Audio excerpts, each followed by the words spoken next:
Okay, നമ്മളുള്ളത് ഇപ്പോൾ ഇവിടുത്തെ ഞങ്ങളുടെ വീടിന് തൊട്ടടുത്തുള്ളൊരു പാർക്കിലാണ്. കുഞ്ഞൊരു പാർക്കാണ്. എനിക്ക് ഭയങ്കര ഇഷ്ടമാണ്. ഞാൻ എപ്പോഴും ഇവിടെ വന്നിരിക്കുമായിരുന്നു.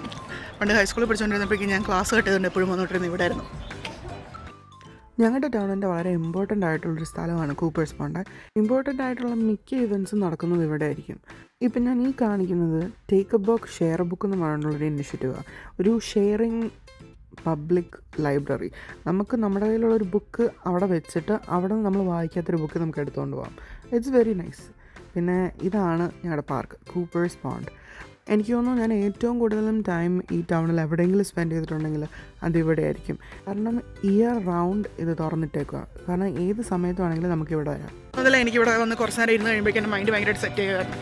അതുകൊണ്ട് സ്പ്രിംഗ് സമയം തുടങ്ങുമ്പോൾ തന്നെ ഞാൻ ഇങ്ങോട്ട് വരാൻ തുടങ്ങും. നല്ല കാറ്റും പിന്നെ ഇവിടെ ആണെങ്കിൽ ഗീസുകളൊക്കെ കാണും, മാൻ വരും, അതൊക്കെ കണ്ട് ഇവിടെ ഈ സൈഡിൽ ഇത്തിരി മെനക്കെട്ട വെള്ളമാണെങ്കിലും ഫ്രണ്ടിലൊക്കെ നല്ല രസമാണ്, നല്ല ഭംഗിയാണ്. പിന്നെ ഇവിടെ ആവശ്യത്തിന് ബെഞ്ചൊക്കെ ഉണ്ട്. ഇങ്ങനെ വന്നിരിക്കും, നല്ല പാട്ടൊക്കെ കേട്ട് സെറ്റാ.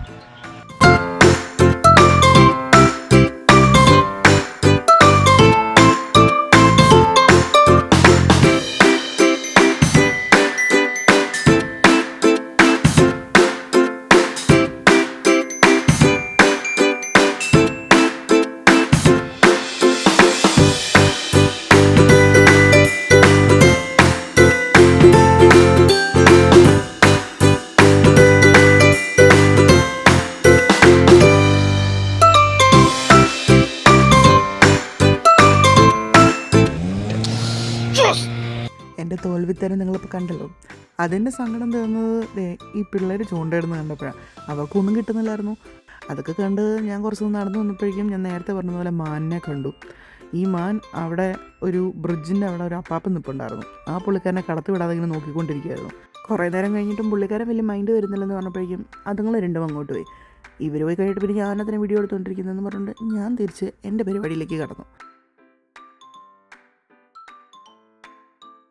വാഴച്ചാലൊക്കെ കണ്ട് വളർന്ന എനിക്ക് ഒന്നുമല്ലെന്ന് ഞാൻ ആരോട് പറയും. പക്ഷേ എന്നാലും കുറച്ച് നേരം വന്നിരിക്കാനും നല്ല മൈൻഡൊന്ന് സെറ്റ് ചെയ്യാനും ഇതിനേക്കാളും കഴിഞ്ഞ് വേറൊരു സംഭവമില്ല. ഈ വെള്ളം വരുന്നത് പിന്നെ ഒഴുകി പോകുന്നത് ഇങ്ങോട്ടാണ്. ഇതിപ്പം സ്നോ എല്ലാം മെൽറ്റ് ചെയ്തുകൊണ്ടാണ് ഇത്രയും വെള്ളം വരുന്നത്. ഇല്ലെങ്കിൽ ഇത്രയും വെള്ളം പോലും കാണത്തില്ല. പിന്നെ മഴ സമയത്ത് കുറച്ചുകൂടെ പൊങ്ങി വരും. പക്ഷേ അങ്ങനെ ഒത്തിരി ഡേഞ്ചറസ് ആയിട്ടുള്ള സ്ഥലമല്ല ഇത്. പിന്നെ അവിടെ കിടന്നിരുന്ന കല്ല് പെറുക്കി ഞാൻ കുറച്ച് നേരം കളിച്ചുകൊണ്ടിരുന്നു. എന്നിട്ട് അതെടുത്ത് എറിഞ്ഞു. എന്ത് ചെയ്യാനാ, നാട്ടിലത്തെ സ്വഭാവം അവിടെ പോയാലും മാറത്തില്ല. അതങ്ങനെയാണ്. ഒരു 10 കൊല്ലം നാട്ടിൽ നിന്ന സ്വഭാവം അമേരിക്കയല്ല ഏത് ഉഗാണ്ടയിൽ പോയിട്ടുണ്ടെങ്കിലും നമ്മുടെ കൂടെ തന്നെ കാണത്തുള്ളൂ. പക്ഷേ ശരിക്കും ഞാൻ വല്ലാണ്ട് നാട് മിസ് ചെയ്യുന്നുണ്ട് കേട്ടോ. എന്താണെന്നൊന്നും പറഞ്ഞറിയിക്കാൻ പറ്റത്തില്ല. ആകെപ്പാടെ ഞാൻ 10 വർഷമേ നാട്ടിൽ വന്നിട്ടുള്ളൂ. അമേരിക്കയിലായിരുന്നു എൻ്റെ കൂടുതലും ജീവിതം. പക്ഷേ എന്നാലും ഞാൻ വല്ലാതെ നാട് മിസ് ചെയ്യുന്നുണ്ട്. എന്താണെന്നൊന്നും എനിക്കറിയത്തില്ല. പക്ഷേ ഇങ്ങനെ ഇവിടെ ഈ നേച്ചറിൽ വന്നിരിക്കുമ്പോഴേക്കും ഞാൻ ഒത്തിരി ആഗ്രഹിക്കുന്നുണ്ട് നമ്മുടെ നാട്ടിൽ പുഴകളും ആറുകളും തോട് വരെ. അതും പോരാഞ്ഞിട്ട് നല്ല വയലുകളല്ലേ, അതിൻ്റെ ഭയങ്കര ആഗ്രഹമാണ്. അതിന് നടുക്കൂടൊക്കെ നടക്കുന്ന കാര്യം ഇതുവരെ ചെയ്തിട്ട് പോലുമില്ല. പക്ഷെ നമ്മുടെ മൈൻഡിൽ നമ്മുടെ കേരളത്തെക്കുറിച്ചുള്ളൊരു ചിന്തയാണ്. ഇത്തവണ നാട്ടിൽ വരുമ്പോഴേക്കും ഭയങ്കര ആഗ്രഹമാണ് ഇതൊക്കെ ഒന്ന് തീർക്കാൻ. അതിന് വേണ്ടിയിട്ട് ഞാൻ കുറേ കൂട്ടുകാരുമായിട്ട് ഇങ്ങനെ പ്ലാൻ ചെയ്യുന്നുണ്ട്. എടാ അതെ ഇങ്ങോട്ട് പോകണം, അതെ അവിടെ പോകണം എന്നൊക്കെ പറഞ്ഞ്. എനിക്ക് തോന്നുന്നു ഇതെല്ലാം നടക്കുമെന്ന്. ഈ പ്ലാനിങ് മാത്രമേ കാണത്തുള്ളൂ. ഇത് വല്ലതും നടക്കുമെന്നൊന്നും എനിക്കറിയത്തില്ല. നടക്കണമെന്ന് ആഗ്രഹമുണ്ട്. പക്ഷേ നടന്നാൽ എന്തായാലും ഞാനതൊരു വീഡിയോ ആയിട്ടിടും. എനിക്ക് തോന്നിയിട്ടുള്ളൊരു കാര്യമാണ്, എന്തോരം ഇവിടെ നമ്മൾ സ്ട്രഗിൾ ചെയ്തിട്ടുണ്ടെങ്കിലും നാട്ടിൽ വരുന്ന ഒരു 3 ആഴ്ച, ഒരു മാസം, ആ ഒരു സമയത്തിന് വേണ്ടിയിട്ടായിരിക്കും നമ്മൾ പുഷ് ഫോർവേഡ് ചെയ്യുന്നത്. കാരണം ഇപ്പം ഭയങ്കരമായിട്ടും നമ്മൾ ചീത്തൊരു സമയത്തോടെ പോകാമെന്ന് വെച്ചോ, എന്നാലും നമ്മൾ ലുക്ക് ഫോർവേഡ് ചെയ്യും. ഓക്കെ, ഞാനിപ്പോൾ ഡിസംബറിൽ നാട്ടിൽ വരുമ്പോൾ ഇന്നത് ചെയ്യാം, അത് ചെയ്യാം. അപ്പോൾ നമുക്കിപ്പോൾ ഉള്ള ഒരു വിഷമം മാറി കിട്ടും. പിന്നെ ഇതുപോലെ കുറച്ച് നേരം പുറത്തൊക്കെ ഒന്ന് ടൈം സ്പെൻഡ് ചെയ്താൽ അതിൻ്റെ ഒരു സമാധാനം കിട്ടും.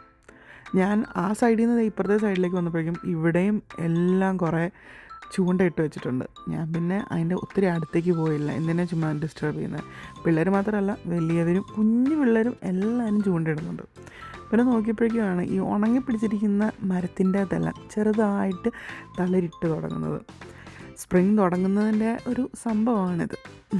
ഇപ്പോഴത്തെ ഈ ഇലയില്ലാതെ ഉണങ്ങി ചത്തിരിക്കുന്ന എല്ലാ മരവും എല്ലാ ചെടിയും കുറച്ച് നാളും കൂടെ കഴിയുമ്പോഴേക്കും മുഴുവൻ തളിരലയും പൂക്കളും എല്ലാമായിട്ട് തിരിച്ച് റീബർത്തിലേക്ക് വരുന്നൊരു സമയം സ്പ്രിങ്. ഈ സമയമൊക്കെ നല്ല അലർജി ആയിരിക്കും, പക്ഷേ എന്നാലും നിങ്ങളെ ഞാൻ വീഡിയോ എടുത്ത് കാണിക്കാം കേട്ടോ. ഇന്നത്തെ വിശേഷം ഇത്രയേ ഉള്ളൂ. അപ്പോൾ ശരി, ബൈ.